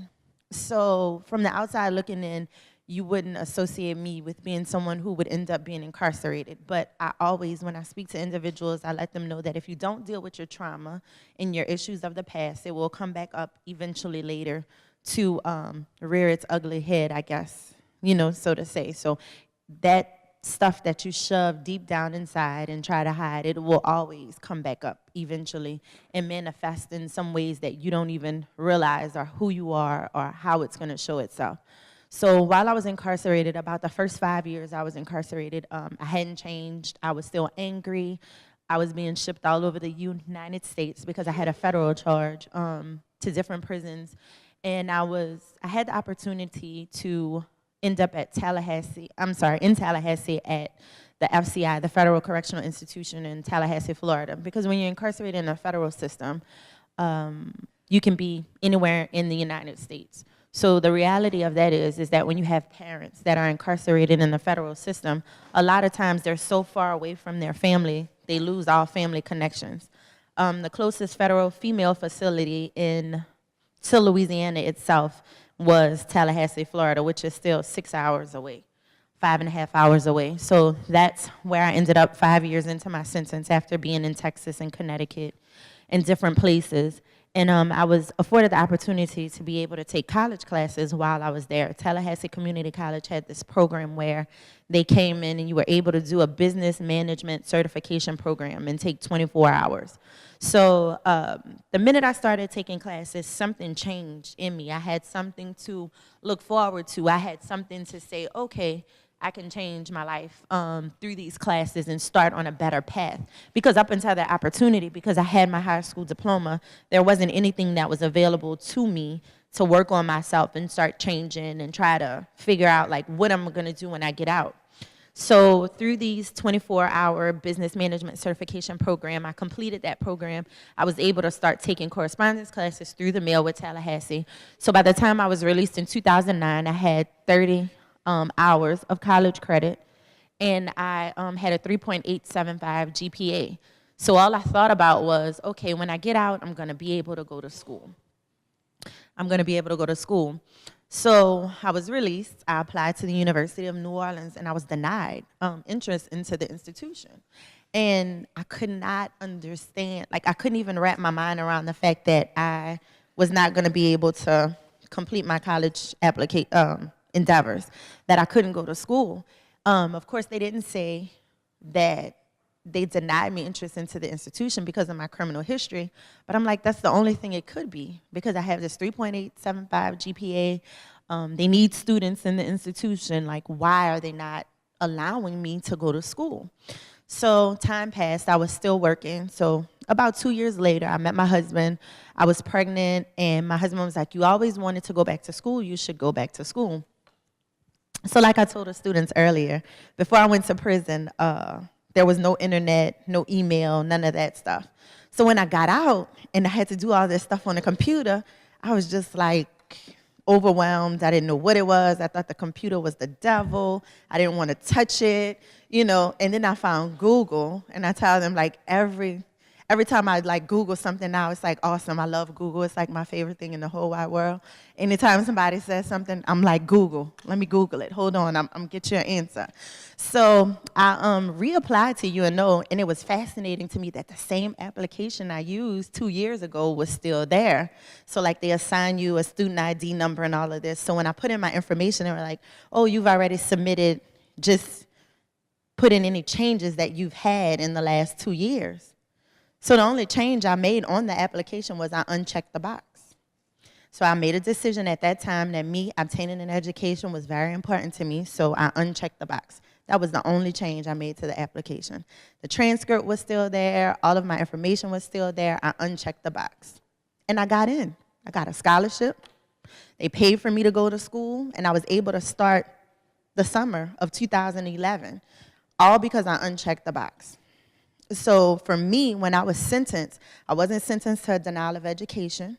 I wasn't sentenced to never, ever being able to re-enter society and take charge of my life. I was sentenced to my time and my fees, but nobody ever told me about all the other barriers that were out there. So when I got in school, I'm tutoring chemistry now. I'm like a star student, you know, everybody loves me, but I have this secret that I'm formerly incarcerated, and I lied on my application to get into school. So I got this professor that I was tutoring chemistry for, and we started talking. And I was like, okay, I have something to tell you. I don't know how you're gonna take this, but I lied on my application. He was like, Sarita, what did you lie about? And I'm like, I'm formerly incarcerated. And he was like, you been to prison? And I'm like, yes, I've been to prison. And he was like, oh, that's okay. You're not like everybody else. It's cool. So at that moment, I felt like he was thinking that I was an exception to the rule, when in honesty, it's thousands of people who are released from prison that are super intelligent, they're smart, they're some of the smartest people I have ever met, some of the most creative individuals that I have ever crossed paths with, and they're denied an opportunity to give back to the world because of a choice that they made at a young age. Like, I was 31 when I was applying to school. I committed the crime at 19. And my crime was against a building, you know, like we burned a building down. So no one was hurt, it was wrong, yes, whatever. But at this point, you're saying that this building is worth more than my life. And that's not fair. So I continued on in my endeavors. I applied to LSU, got accepted at LSU clinical laboratory science program. So I'm a scientist now. I work in the lab. I'm a supervisor at a hospital. And I save lives every day. I work in a blood bank at Ochsner as well. I work on a transplant team. We do blood transfusion, organ transfusions, procurements. We help assist on surgeries with babies who have heart cases. And all of this I would not have been able to do or contribute had I not lied on my application to get into school, because formerly incarcerated people evidently shouldn't have an education. And if you want people to change their lives or do something different, you have to give them the opportunity to be able to do so. So once I started working and just still feeling like this is wrong, I went and I spoke the criminal justice reform packet. Before they were bringing it in front of the legislature, they had these town hall meetings that they set up to go into the communities and talk about what was going on. So I drove to Baton Rouge because I missed the meeting in New Orleans, and I testified about how mass incarceration affects everyone, the families, everybody's involved, right? We always think about mass incarceration and we talk about men, but we never talk about women. The incarceration rate of women over the last 20 years has risen 800%. So women are going to prison at a rate exponentially higher than men. And the population that's going to prison right now, the most is white women. That's the highest incarcerated population right now. Going into prison is white women. And it has to do with the opioid epidemic. But us, as African Americans, it was the same for us with the crack epidemic. You know, and it's an issue. Irrespective of how we're finding out about the issue, it's still an issue. Whether you're black or you're white, the drug addiction is a problem. But somebody who's addicted to drugs, should they not be able to have an education? How are they going to learn about their addiction? So we were testifying, me and my son, he comes with me everywhere. The only reason he's not here today is because he's in school.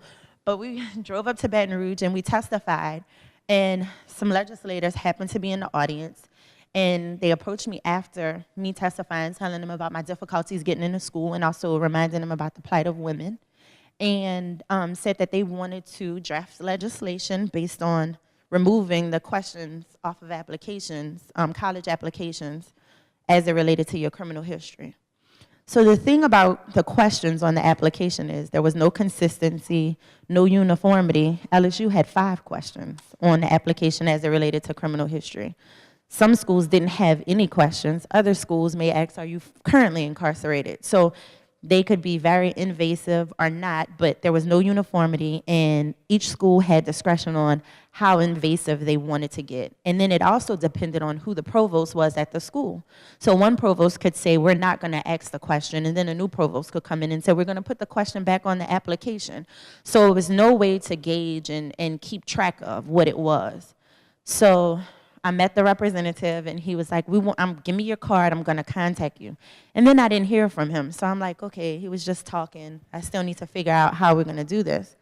Louisianians for Prisoner Alternatives had a march at the Capitol, and they asked me to MC the day at the Capitol. So I went and I emceed the day at the Capitol. And that was my first time ever going to the state legislature. I've been in Louisiana all my life, minus the prison time. And I had never went to the Capitol. Didn't know how it operated, didn't know how it worked, didn't even know what it looked like on the inside. So I was excited about going, but this is another reason why I think everything is already destined and predetermined, and God orchestrates your steps, and it manifests itself in a way that it's supposed to manifest, so you're able to do what you're called to do. The same representative happened to be standing directly behind me while I was talking.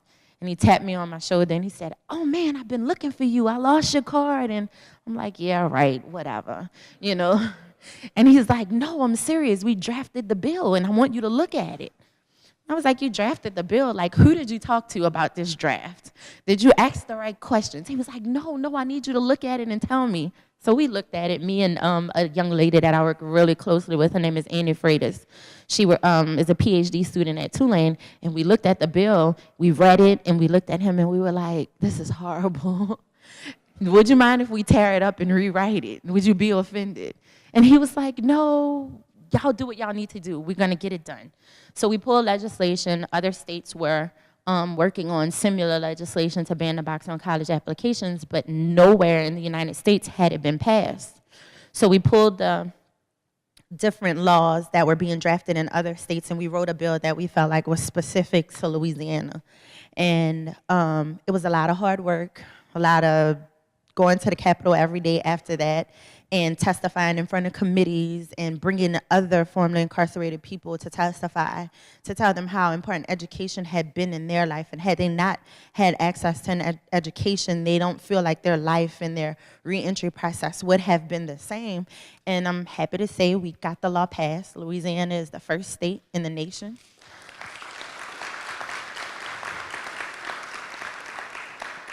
to pass this type of legislation, and it took place August 1st, 2017. But we had to make one amendment to the bill. So the only question that can be asked in the state of Louisiana now is, have you ever been convicted of sexual assault or stalking? And that was the problem that was on college campuses that they felt like was the most important.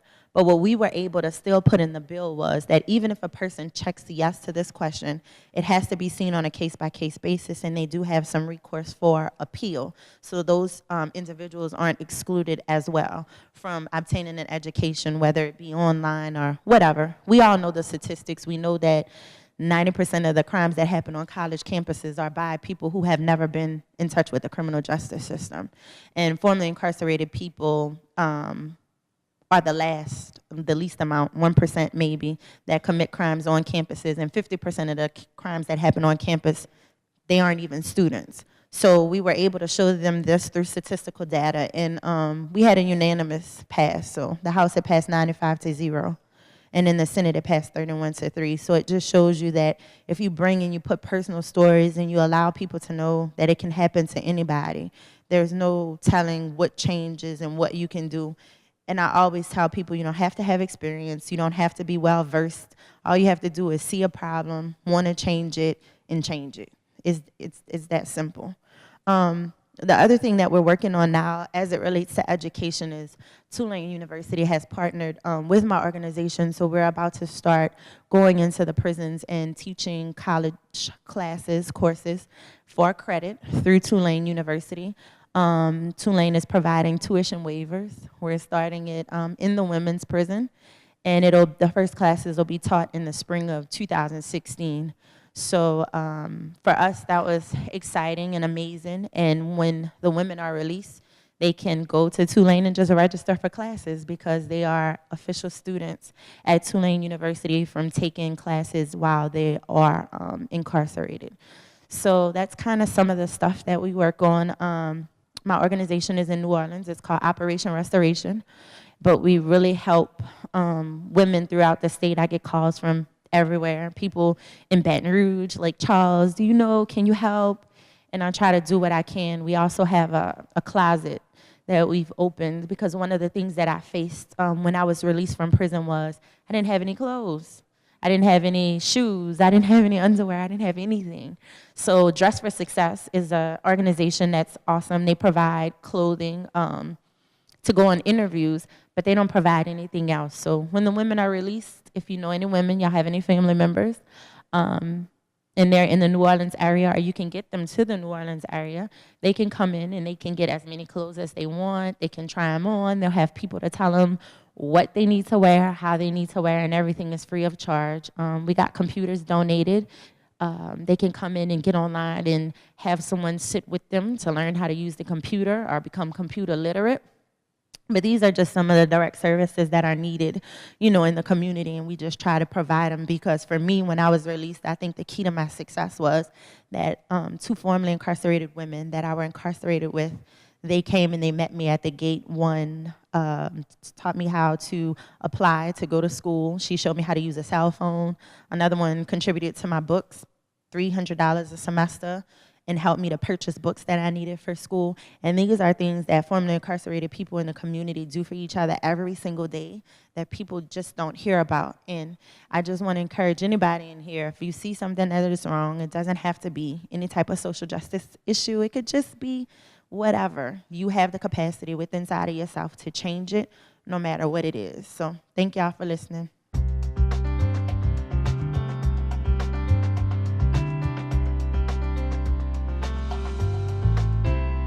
Good afternoon. I'd like to thank you all for inviting the National Council of St. Vincent de Paul to participate in this amazing symposium. I am bringing back to all of our constituents so much information, but more importantly, so much hope for advancing the reentry issue. It is a very complicated and long journey that we have embarked on. The National Council of St. Vincent de Paul, in collaboration with the U.S. Council of Bishops and Catholic Charities, has worked for the last 4 years on helping 6 sites try to develop how best to help the formerly incarcerated person to be truly and permanently brought back in our society, into our neighborhoods. First of all, we found that you have to educate all society about the humanity of the formerly incarcerated.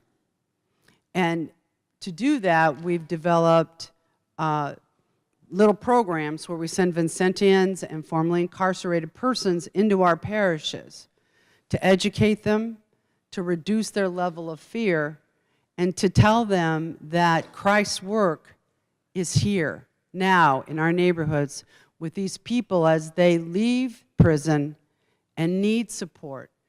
Most of them, we have 6 states, Idaho, Iowa, Wisconsin, Florida, and Louisiana. In most states, these people leave prison with nothing. How can we possibly expect as Christians and as people of God for them to succeed? Without our intervention, they can't. I mean, and I think in the last 4 years, if we've done nothing else, we've gotten the reentry issue to the top of the national conscience. Here in Louisiana, you have an amazing God-given gift of having people released in an consensual procedure. The Department of DOC, who used to be considered a barrier to moving forward in this issue, in so many states is now becoming our partner.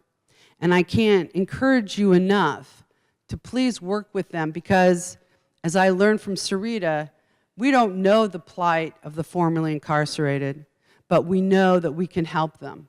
How can we help them? Well, as you know, St. Vincent de Paul is a layperson organization who helps the poor. Our entire charge is systemic change to end poverty in this nation. The formerly incarcerated are released from prison as the poorest of the poor. And as Vincentians and as human beings, once we know this, we don't have an option not to take action. And the action doesn't have to be, you know, going out and working as a facilitator, going and taking them anywhere. It's being involved. It's putting them forward. It's seeing, what can I do? Can I help transport them? Can I bring money? Can I do clothing? What can I do? Or can you just talk about it? And when they come into your community, can you accept them? I mean, I think that's really huge. As we know, so many of those who are leaving prison came in with baggage of addiction, abuse, ignorance, poverty, and they're leaving pretty much the same way. So it's up to those of us who are gifted by the call from God, from our community, and for just social justice to become part of the reentry issue and not let go. The National Council of St. Vincent de Paul is in their last year of this grant. However, we are not letting go. In fact, this year you will find us accelerating our work in the area. We are working with many groups to help establish the right reentry system. We are looking for funding sources to try to relieve the barriers of housing, transportation, no food, no health care. You know a lot about maybe the thrift stores, but St. Vincent de Paul is so much more.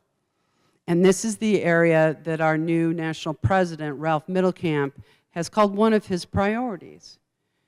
We look for the face of Christ in every single person, but especially the poor. So as I come here today, I will leave with an amazing set of information. I have met multiple generations of people that should give us all hope that as a people, as our nation struggles, we have to believe that we can work together. We're going to be different, but we need the common goals. And I think helping the poorest of the poor can only make us better people, better Christians, and better citizens. St. Vincent de Paul is here to help you all. You never know when you're not going to be able to eat. You never know when you're going to need clothes. You never know. But we are always here, all denominations. We don't care who you are. You need us. You find us. We will help you. And in this moment where there seems to be, as one of our members so well put, a sea swell, where we're finally acknowledging the social injustice of prisoners, people leaving incarceration, now that you know, just pick a single point in this whole system and help. I want to thank you for this opportunity. I've learned so much. I've made so many friends. I feel so humble to know that I'm a part of your action. Thank you, and God bless you.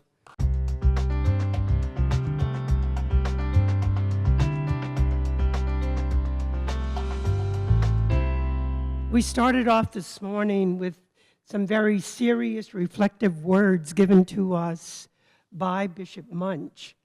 And he is just one of the 7 bishops. But had any one of the other 6 been there, they would have reiterated his message to us, especially the message of our not being exempt. Did you all hear that? Initially, I only wanted to be a teacher, and that's why I became a Marianite Sister of Holy Cross. I had no, and I have no dramatic vocation story. I just wanted to be like the sisters and do what they did. I'm going to give you a test before you go home, by the way, so pay attention to what I'm saying.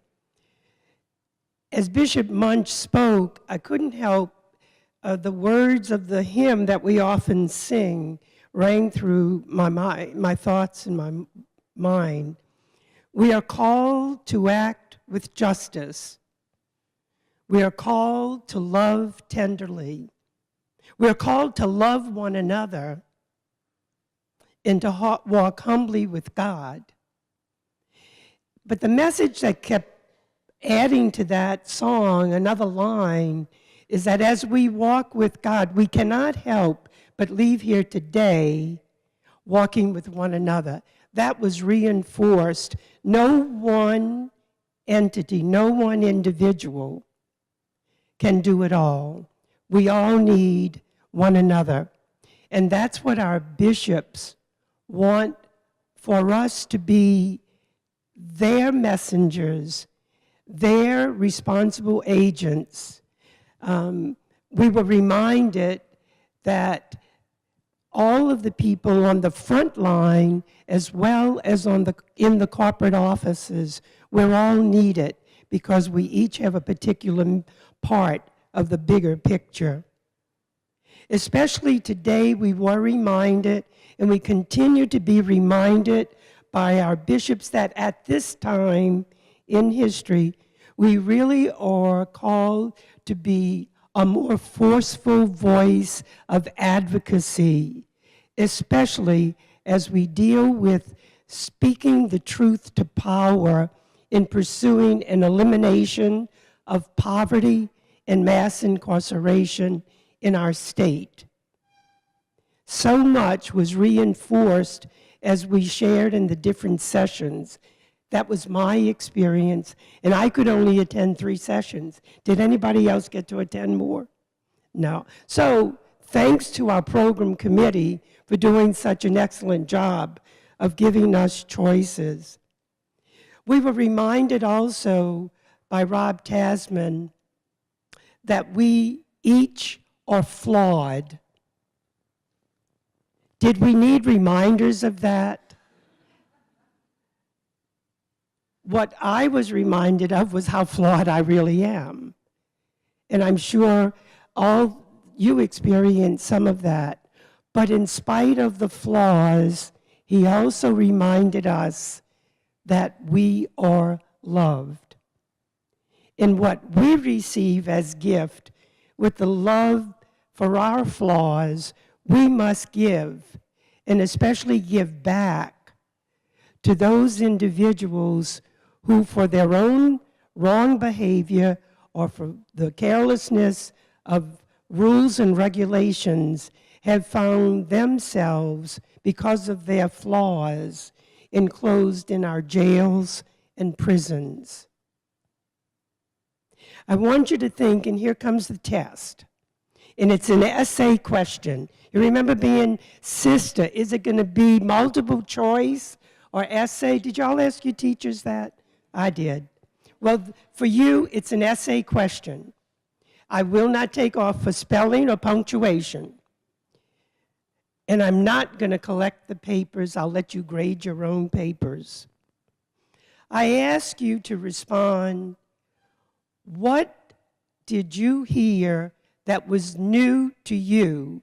It was the first time that you heard a particular piece of information today from any one of the speakers. Think sharply. What did you hear? What one new thing did you hear today? What did you hear that confirmed in you something that you've always felt, believed, acted upon? What did the speakers reconfirm for you? The third question, what did you hear today that challenges you?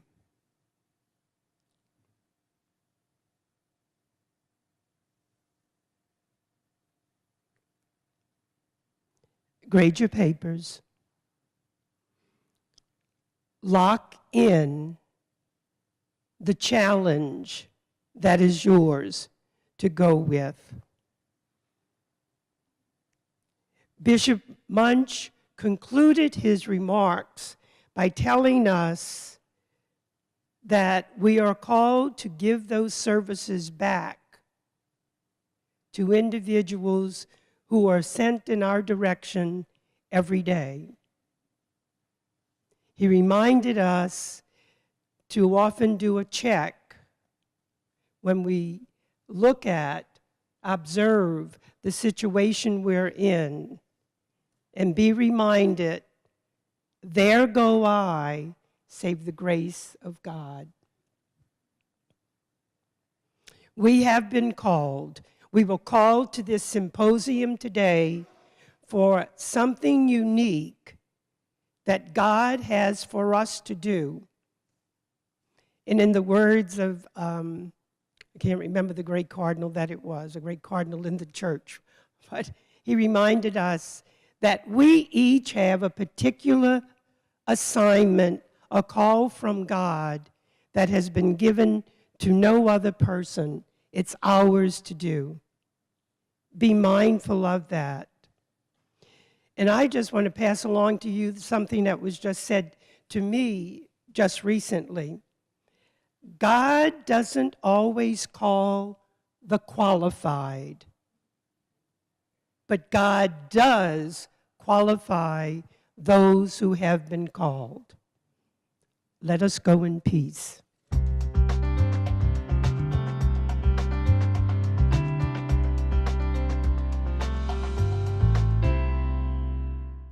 Kevin and I have been running across the state for the past year, and I enjoy when we're riding from New Orleans to Lafayette. So I get out, spend 2 hours with him, and we talk about what we're doing, where we're going. And we are searching the state to find servant leaders. One by one, inviting them into the network of what we're doing. And the guiding principle is divide us not between the politics of left and wrong, left and right, but unite us in the truth of right and wrong. We know the truth, and we don't have to discuss it. We know when we are behaving in truth, and we know when we are doing God's will. That's what we're invited to do. That's what we're talking about. What is God's will? What is God calling us to do today? To set the captives free. He's calling us to live out Matthew 25. And I just want to thank all of you for being here. First of all, are there some high school students in the house? Will you please stand?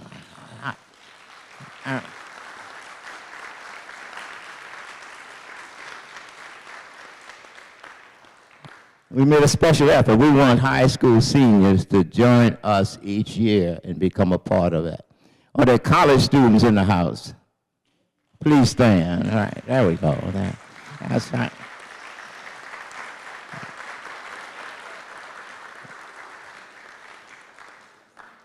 Somebody asked me, say, Ronnie, is this the end of the program? When are we going to do part 2? I said, we were doing part 2 and we were doing part 1. All right. No, this is the beginning. All of the Vincentians, where are you? We've been talking about Vincentians in the house. Where, you please stand. Yeah.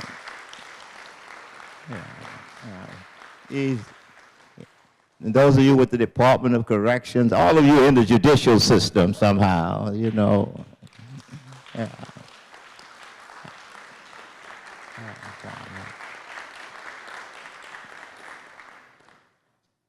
That's the partnership. Where, I'll call it by diocese. How many in the Diocese of New Orleans? I know some of you were saying that before, huh? And the Diocese of East Baton Rouge, the Diocese of Lafayette was here, and the Diocese of Houma-Thibodeau, I know, was here. What about anybody from Caddo? Yeah, I guess that we're going to have to reach out to Shreveport. Huh? We have to bring them out here, but you got to help us do that outreach throughout the state because we're going to need a statewide network to do this job. We cannot influence the state legislature unless we can reach 105 state representative districts and we can reach the 39 senatorial districts. And we need to have people from this group that's in those districts so we could call you by name and ask you to speak to the representative. We lost the death penalty by 1 vote, and that vote came from Caddo Parish. And I won't even tell you how personalized that is with us because the vote should have been our vote, right? For all righteous reasons that we can name. The vote should have been our vote, but we lost it because of one person. We need somebody to go pray for that person. I'm going to call that senator's name, not here, but on a one-on-one basis. I'm going to call you, ask you to go talk to that person. The next time we come up with a death penalty, we won't lose by one vote. Thank you very much for putting your hearts and your mind and your spirit in this day. May God bless and keep you. Good and gracious God, we thank you that you have revealed your love to us today. Father, we invite you to send us out from here in the power of the Holy Spirit. Fan into the flame the gifts that you have given us. Come reveal your grace and truth to us each day. For yours is the kingdom, the power, and the glory forever and ever. And let the church say amen.